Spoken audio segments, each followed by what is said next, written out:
girlfriend told me I wasn't her priority while getting ready for a trip with her male friends. So I disappeared without warning, and when she got back begging to fix things, I found out she was still planning another trip.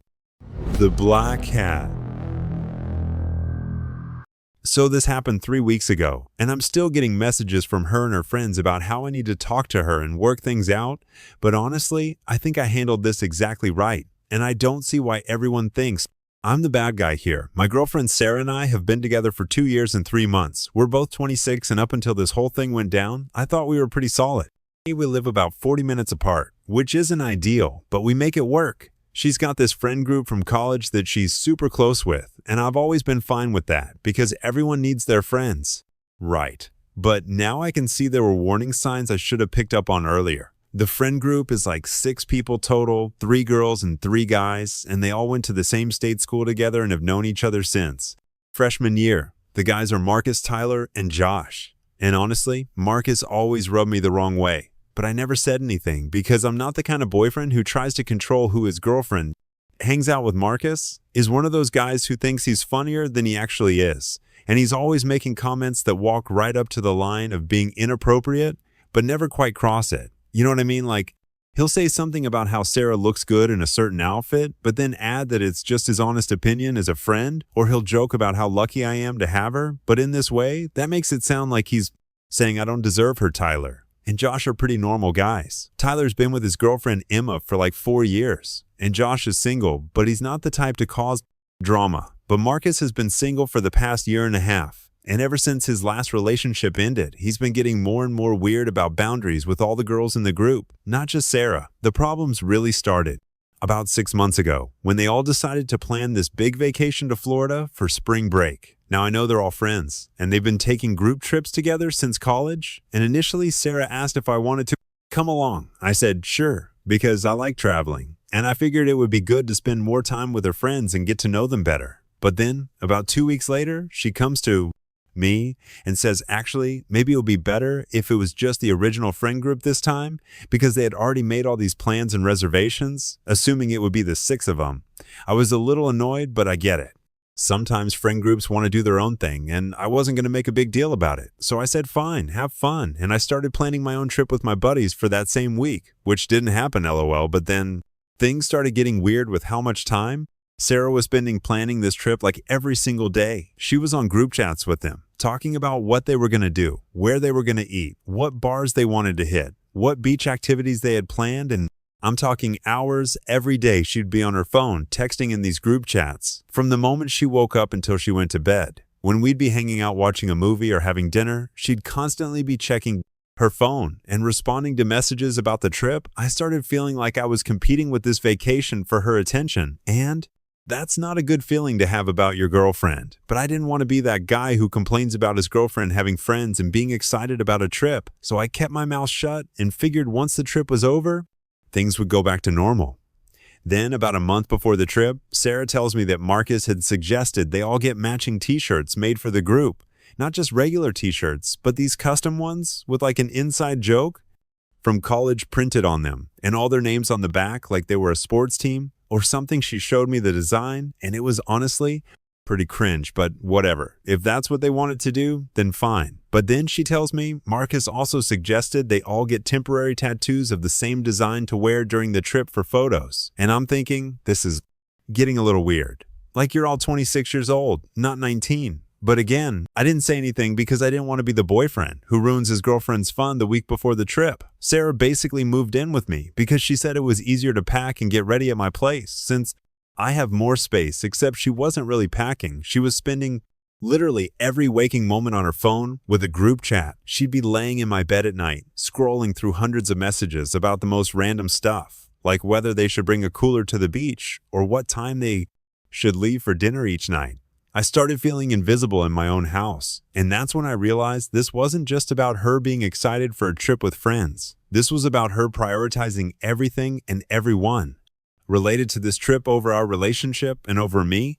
But I still didn't say anything because I kept thinking once the trip was over and she got it out of her system, everything would go back to normal the night before they were supposed to leave. Sarah was running around my apartment packing last-minute stuff, and she had her phone on speaker so I could hear the entire group chat conversation. They were all talking about what they were going to wear to some restaurant the first night, and Marcus kept making comments about how he couldn't wait to see all the girls dressed up and how they were going to turn heads wherever they went. Then Marcus specifically said something like, "Sarah, you better bring that black dress. You know the one I'm talking about."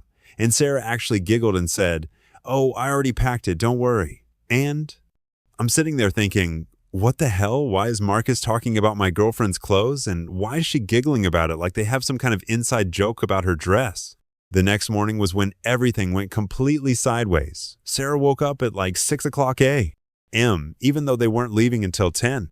Oh, 0, because she wanted to make sure she looked perfect for the trip. She was in my bathroom for 2 straight hours, doing her hair and makeup, and I'm not exaggerating when I say 2 hours because I was lying in bed checking the time every 15 minutes, wondering when she was going to be done. While she's getting ready, she's got her phone propped up on the bathroom counter, and she's video chatting with the girls from the group about their outfits and makeup, so I can hear this entire conversation happening, and it's all about how excited they are and how this is going to be the best trip ever and how they've been planning this for months. Then Marcus joins the video call, and he starts saying stuff like, "Ladies, you're all looking beautiful this morning, and I can't wait to see everyone's travel outfits." Sarah's in there laughing and telling him to shut up, but in that flirty way that doesn't actually mean shut up. You know what I mean? I'm getting more and more irritated listening to all this, but I'm trying to be cool about it, so I get up and make coffee and breakfast for both of us, thinking maybe we can have a nice morning together before she leaves for her trip. I call her from the kitchen to tell her breakfast is ready, and she yells back that she'll be out in a few minutes. 20 minutes later, she's still in the bathroom, and now they're all talking about some bar they want to go to the first night, and Marcus is saying how he's excited to be Sarah's wingman if any guys try to hit on her at the bar. And Sarah says something like, "I can handle myself, but thanks for looking out for me." And they're all laughing about it. That's when I start thinking this is getting ridiculous. So I go to the bathroom door and knock and tell her that her breakfast is getting cold and ask if she can maybe finish getting ready so we can spend a little time together. Before she leaves, she opens the door just enough to stick her head out and tells me she's almost done. But this is important because they're coordinating their outfits for photos. I tell her I made her favorite breakfast, and I was hoping we could eat together and maybe just talk for a bit since she's going to be gone for a week. And she looks at me like I'm being unreasonable and says, "Babe, I'm trying to get ready. Can we talk when I get back?" So I go back to the kitchen, and I'm standing there looking at this nice breakfast I made, getting cold on the counter. And I'm thinking about how I've barely had a real conversation with my girlfriend in weeks because she's been so consumed with planning this trip. And I'm listening to her in the bathroom, still talking to Marcus and the others about their plans. And I realize I feel like a stranger in my own relationship. That's when I decided I needed to have a conversation with her about priorities and communication. Not a fight, just a conversation about how I've been feeling disconnected from her lately and how I think we need to make more effort to prioritize our relationship. So when she finally comes out of the bathroom looking absolutely gorgeous, I have to admit, I tell her she looks beautiful and ask if we can sit down and eat breakfast together and talk about a few things. She checks her phone immediately and says the group is about to start driving and she needs to finish packing her last few things. I tell her I understand she's excited about the trip, but I feel like we haven't really connected in weeks, and I'd like to talk about that she's walking around the apartment grabbing random stuff and shoving it in her suitcase. And she says, "What do you mean we haven't connected? We've been hanging out every day." So I explain that, yes, we've been in the same space, but she's been on her phone constantly with the group chat, and I feel like her attention has been completely focused on this trip instead of on us. I tell her I'm not trying to ruin her fun or make her feel bad about being excited. I just want to make sure our relationship is still a priority for her. That's when she stops packing and looks at me with this expression, like I just said something completely unreasonable. She says, "Of course our relationship is a priority, but this trip is happening right now, and I need to focus on getting ready. We can talk about relationship stuff when I get back." I tell her that's exactly what I'm talking about, that she's treating our relationship like something she can just put on hold whenever something more exciting comes up, and she gets this defensive tone and says, "That's not what I'm doing. You're being dramatic." So I ask her directly right now in this moment, "What's your biggest priority?" And she doesn't even hesitate before saying, "Getting ready for this trip and making sure I don't forget anything important." I ask her where our relationship ranks on her priority list right now, and she actually has to think about it for a second before saying, "Our relationship is important, but it's not going anywhere. This trip is only happening once." That's when it hit me like a truck. She just told me straight to my face that our relationship wasn't her priority. Not that it was one of her priorities, but that it literally wasn't her priority at all. She was basically saying that our relationship would always be there, so she could ignore it. Whenever something more fun came along, I stood there for a minute, processing what she just said, and I realized this wasn't about one conversation or one trip. This was about how she viewed our entire relationship. I was the safe backup option that would always be there while she prioritized everything else that was more exciting or immediate. So I looked at her and said, "Okay, if that's how you see it, then I understand." She didn't even register that I was upset. She just said, "Good, I'm glad you understand," and went back to packing. I went to the kitchen and sat down at the table with the breakfast I made that was now completely cold. And I started thinking about everything that had led up to this moment. The months of feeling like I was competing with her friends for her attention. The weeks of watching her prioritize planning this trip over spending quality time with me. And now her telling me directly that our relationship wasn't her priority. And I realized I was done, not done with the relationship necessarily, but done with being treated like I was optional, done with being the guy who was always there whenever she had time left over after everything else. So I made a decision right there at the kitchen table. If I wasn't her priority, then I wasn't going to act like she was mine either. If our relationship could be put on hold whenever something more exciting came along, then I could put it on hold too. I got up from the table, went to the bedroom, and started packing a bag. Sarah was in the living room, still running around, packing and talking on her phone with the group about when they were all meeting up. I came out with my bag and she looked at me confused and asked where I was going. I told her I was going to visit my brother in Denver for a few days. She asked why I was leaving right now when she was about to leave for her trip, and I told her it seemed like a good time since she was going to be busy with her priorities. She asked if I was upset about something, and I told her no. I understood her priorities perfectly, and I was just making my own decisions based on that understanding. She looked at me like she was trying to figure out if I was being sarcastic, but I kept my voice completely neutral and matter of fact. Then her phone started ringing, and it was Marcus calling to tell her they were all meeting at Tyler's house in 30 minutes to load up the cars. She answered the phone and told him she'd be there soon, then hung up and told Amy she had to leave right now. I told her to have a great trip and that I hoped she got everything she was prioritizing. She gave me a quick kiss and said she'd call me when they got to Florida, then grabbed her bags and left as soon as her car pulled out of my driveway. I called my brother Jake in Denver. I hadn't talked to him in like 2 months, but we've always been close, and I knew I could crash at his place for a few days if I needed to get away and think about things.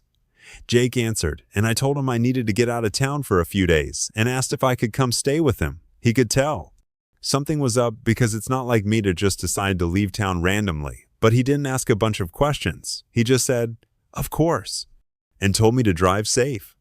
I threw my bag in my car and started driving to Denver. It's about a 6-hour drive from where I live, and I had a lot of time to think about everything. The more I thought about it, the more I realized that Sarah telling me I wasn't her priority wasn't just a heat of the moment thing. It was her being honest about how she actually felt. And I started thinking about all the times over the past few months when I had felt like I was coming in second place to other things in her life. I got to Jake's place around 4:00 p.m. and he took one look at me and knew something major had happened. He didn't push me to talk about it right away. He just opened a beer and handed it to me and said I could tell him what was going on whenever I was ready. That night, we ordered pizza and watched basketball, and I told him the whole story. Jake listened to everything without interrupting, and when I was done, he said, "So what are you going to do?" I told him I honestly didn't know. I just knew I needed some space to figure out how I felt about everything. Meanwhile, Sarah's trip was starting, and I could see on social media that they had made it to Florida and were already posting pictures from the beach. They looked like they were having a great time, and honestly, good for them. That first night, she texted me around 11:00 p.m. her time, saying they had made it safely, and the hotel was really nice. I texted back saying that was good, and I was glad they got there safely. She asked how my day was, and I said it was fine. I was in Denver visiting Jake. She asked why I didn't tell her I was planning to visit Jake, and I said it was a spur-of-the-moment decision. She didn't respond after that, and I figured she was probably out at bars with the group the next morning. I woke up to a text from her with a bunch of photos from their first day pictures of them at the beach and at restaurants and stuff. I looked at all the photos and responded with, "Looks fun." And that was it. This pattern continued for the next few days. She'd send me photos and updates about what they were doing. I'd respond politely but briefly, and that was the extent of our communication. I could tell she was starting to notice that I wasn't being as engaged as usual because her text started getting longer and more detailed, like she was trying to get me to respond with more than just a few words. Meanwhile, I was having a really good time in Denver. With Jake, we went hiking, checked out some breweries, caught up on everything that had been going on in our lives. It was exactly what I needed, and I realized I felt more relaxed and happy than I had in months. Jake and I talked about the Sarah situation a few more times, and he gave me some perspective that really helped. He said it sounded like Sarah had gotten comfortable taking me for granted, and that maybe some space would help her realize what she was doing. He also said that if someone tells you you're not their priority, you should believe them and act accordingly. On the 4th day of Sarah's trip, she called me instead of just texting. I was out hiking with Jake, so I didn't answer, but she left a voicemail saying she missed me and asking if everything was okay because I seemed different in my texts. She said she wanted to have a real conversation and asked me to call her back. I didn't call her back that day because I didn't feel ready to have a big conversation yet. That night, she called again, and this time I answered. She immediately asked if I was mad at her about something, and I told her I wasn't mad. I was just giving her space. She got quiet for a second and then asked what I meant by that. So I reminded her about our conversation before she left, when she told me our relationship wasn't her priority right now. I said I respected that, and I was just adjusting my expectations accordingly. She started to say something about how I was taking the conversation the wrong way, but then I could hear Marcus in the background saying something about going to dinner, and she told me she had to go, but we'd talk more later. That phone call lasted maybe 5 minutes total. The next day, I decided to extend my stay in Denver. I was supposed to drive home that day, but I was having such a good time with Jake, and I realized there was no reason I needed to rush back. Sarah's trip wasn't over until Sunday, and I was enjoying having this time to myself to think about what I wanted from a relationship. So I called my boss and asked if I could work remotely for a few more days, and luckily he was cool with it, since I don't usually ask for time off, and I could handle most of my work from anywhere. With internet, that's when Sarah started to notice something was really different. She texted me, asking when I was going home, and I told her I had decided to stay in Denver a little longer since I was having a good time. She called me immediately and asked what was going on and why I was extending my trip without talking to her about it.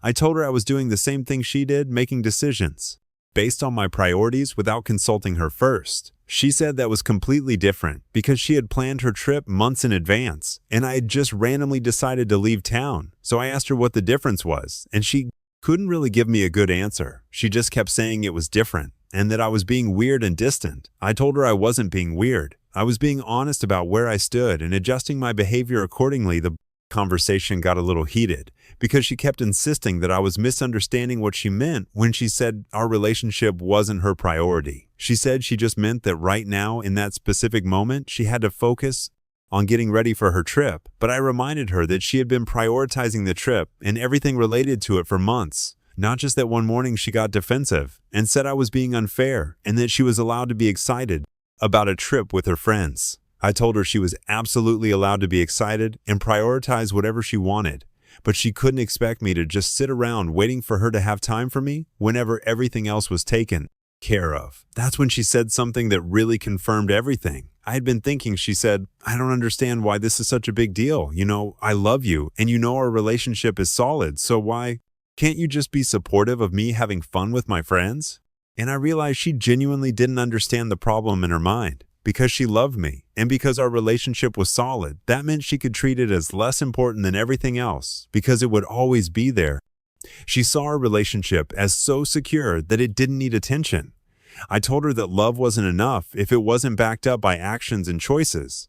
I said that telling someone they're not your priority, and then expecting them to be okay with that because you love them, was not how healthy relationships work. She got quiet, and then said she needed to think about what I was saying. I told her that was fine. She should take all the time she needed to think, and that I was going to keep enjoying my time in Denver. The rest of her trip was weird. She kept texting me sporadically, but the tone was different, like she was testing to see how I was going to respond. She'd send me photos and I'd respond politely, but I wasn't engaging the way I used to. I wasn't asking follow-up questions or making comments about how fun everything looked. I was treating her updates like I would treat updates from any casual acquaintance. Meanwhile, I was having an amazing time in Denver. Jake and I went to a Rockies game. We checked out some museums. We went to this incredible restaurant in the mountains. I posted a few photos on social media, and I could see that Sarah was looking at all of them. Immediately after I posted them on the last day of her trip, she called me and said she had been thinking about our conversation, and she wanted to talk when I got home. I told her that was fine, but I wasn't planning to be home when she got back, because I was still enjoying my time in Denver. She asked when I was planning to come home, and I told her I wasn't sure yet. Maybe in a few more days. She said she really wanted to see me and talk in person about everything. I told her I understood, but I was going to finish my time here first. That's when she started to sound a little panicked. She asked if I was planning to break up with her, and I told her I wasn't planning anything.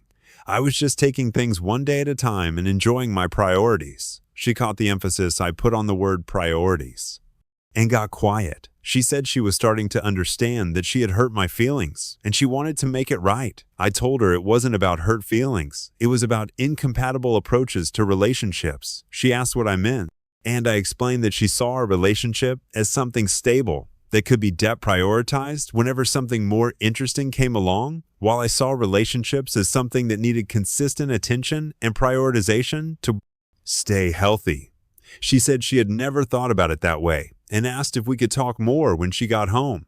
I told her we could talk whenever she wanted, but I was going to keep doing my own thing until I felt ready to have that conversation. Sarah got home from her trip on Sunday, and I could see from her social media that she made it back safely. She texted me that night, saying she was home and asking when I thought I might be ready to talk. I told her I was still in Denver, and I'd let her know when I was ready Monday morning. She started calling me repeatedly. I answered one of the calls, and she was crying, saying she couldn't stop thinking about our conversation, and she realized she had been taking me for granted. She said she wanted to fix things and asked when I was coming home. I told her I appreciated her taking the time to think about everything, but I needed more time to process. On my end, she asked how much time, and I said I didn't. However long it took, that's when she really started to panic. She said she didn't understand why I was dragging this out, and why I wouldn't just come home so we could work things out. I told her I was doing exactly what she did.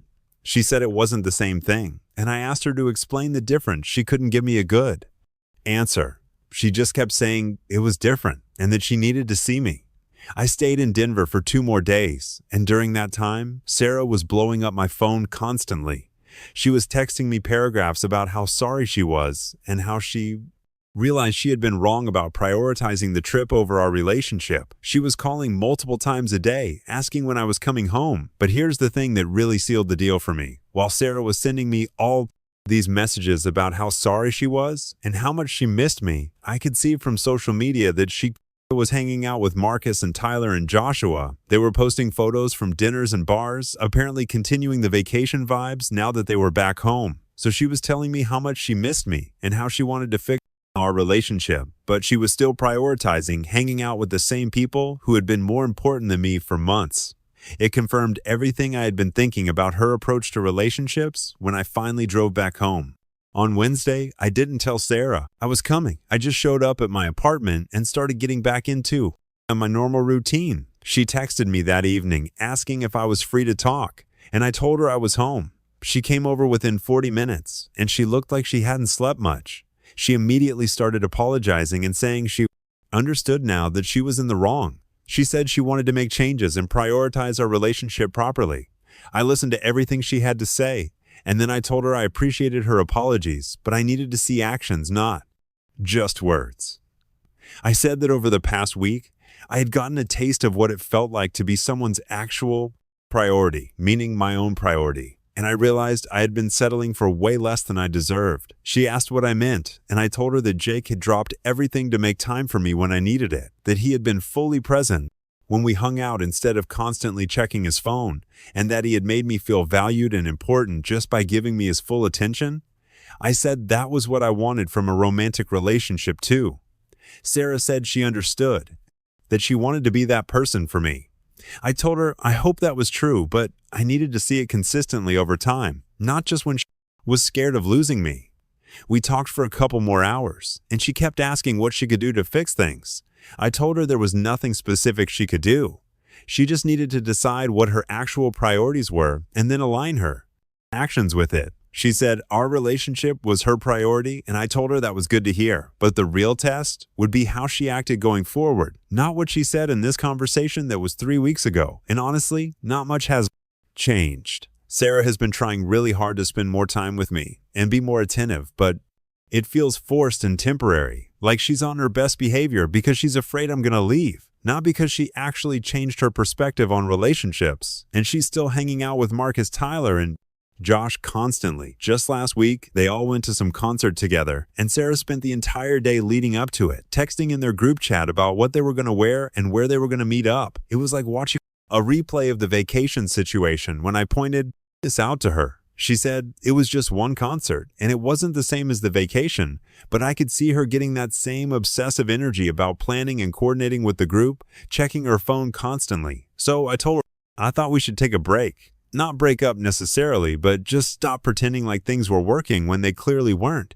She freaked out and said she had been trying so hard and that it wasn't fair for me to give up on us. I told her I wasn't giving up. I was being realistic about our incompatibility. She sees relationships as something that should be there for her whenever she's ready to focus on them, and I see relationships as something that requires consistent prioritization to be healthy. She said she could change and that she understood now what I needed from her. But then Marcus texted her while we were having this conversation, and she immediately checked her phone and responded to him when I pointed out that she had just proved my point. She said it was just a quick response and it didn't mean anything. That's when I realized nothing was actually going to change. She might be more aware of the issue now, but her instincts and natural behavior were still the same. She was still going to prioritize whatever felt most urgent or exciting in the moment and expect our relationship to be there waiting for her whenever she was ready to focus on it. So I told her I thought we should officially break up. She started crying and begging me to reconsider, saying she would do anything to make it work, I told her. The problem wasn't that she wouldn't do anything. It was that she fundamentally didn't understand what needed to be done. Since then, she's been texting me constantly, calling me, showing up at my apartment. She got her friends involved, and they've been messaging me, telling me I'm being too harsh and that she really loves me and just made some mistakes. But here's what's really telling. Even now, while she's supposedly fighting for our relationship, she's still prioritizing her group chat with Marcus and the others.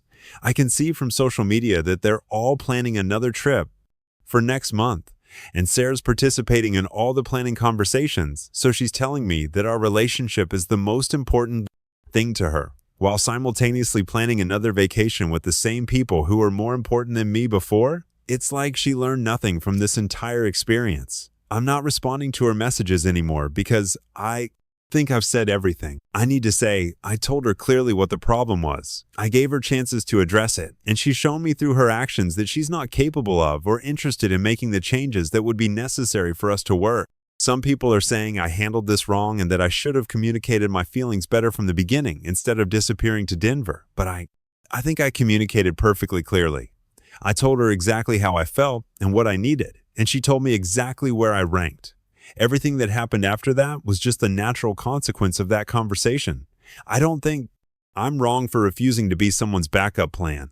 I don't think I'm wrong for wanting to be with someone who chooses to prioritize our relationship consistently, not just when they're scared of losing it. And I don't think I'm wrong for believing people when they tell me who they are and what matters to them. So Ida for disappearing when my girlfriend told me I wasn't her priority, and then breaking up with her when her behavior didn't actually change. Update 1. Well, Sarah found out about this post. I'm not sure how. Maybe one of her friends saw it and recognized the story, but she called me absolutely furious yesterday morning, demanding to know why I was airing our personal business online and making her look bad to strangers.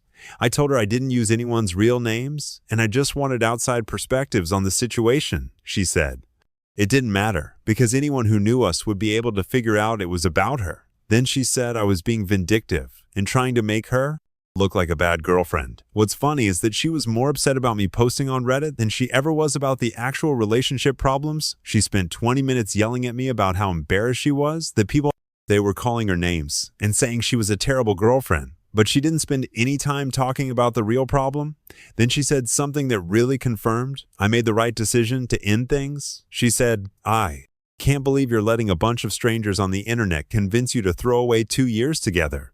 I told her that strangers on the internet didn't convince me of anything her own words and actions did. I said that if she was more concerned about how she looked to random people online than she was about how she treated me in our relationship, that pretty much proved everything I'd been saying.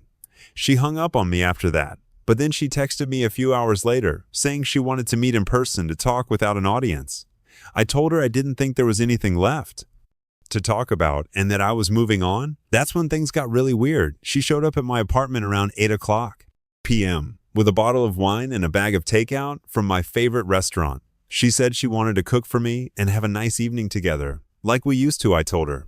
I appreciated the gesture, but I wasn't comfortable with her just showing up uninvited. Especially after we'd broken up, she started crying and said she missed me, and she knew she could fix things if I would just give her another chance. Here's the thing that really got to me though. While she was standing there crying and telling me how much she missed me, her phone was buzzing constantly with notifications, and he could see from her lock screen that it was the group chat with Marcus and the others. Even during her big emotional appeal to get me back, she couldn't ignore the group chat. She kept glancing at her phone, and I could tell she was dying to check the messages. After about 10 minutes, she actually said, "Sorry, I should probably check this, it might be important," and looked at her phone.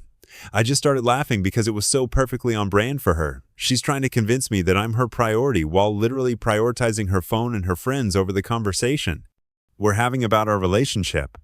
I told her she should go, and that this whole interaction had just reinforced my decision to end things. She got angry and said I was being unfair and looking for reasons to stay broken up. I said, didn't need to look for reasons, she was giving me new ones in real time. She finally left around 9 o'clock p.m., but not before telling me I was going to regret giving up on someone who loved me as much as she did. I told her that if this was what love looked like from her perspective, then we had very different definitions of love since then. She's been texting me screenshots of comments from people defending her on the post, like that's supposed to change my mind about anything. She sent me one comment that said something like, "Everyone deserves to have fun with her friends." And she wrote, "See, not everyone thinks I'm a terrible person." I haven't responded to any of these messages because I think she's completely missing the point. Nobody said she was a terrible person for wanting to have fun with her friends. The issue was that she consistently prioritized everything else over our relationship, and then got upset when I stopped accepting the treatment also. And this is probably the most telling part. I found out from Tyler's girlfriend Emma that Sarah has been telling people a completely different version of this story. According to Emma, Sarah's been saying that I got jealous about her trip and gave her an ultimatum, and when she wouldn't cancel her vacation, I broke up with her out of spite. That's not even close to what happened, but it shows me that Sarah still doesn't understand or won't admit what she actually did wrong. Emma also told me something interesting. She said that during the Florida trip, Sarah was constantly checking her phone and seemed distracted, like she was worried about something back home. Emma asked her about it, and Sarah said she was concerned that I was being weird about the trip. So Sarah knew I was upset, and she knew there were problems, but instead of addressing them, she just hoped they would go away on their own. Then when I stopped accepting being treated as an afterthought, she acted like it came out of nowhere. I think I'm done with this whole situation, Sarah can tell. Whatever version of the story makes her feel better. But I know what really happened, and I'm comfortable with my decision.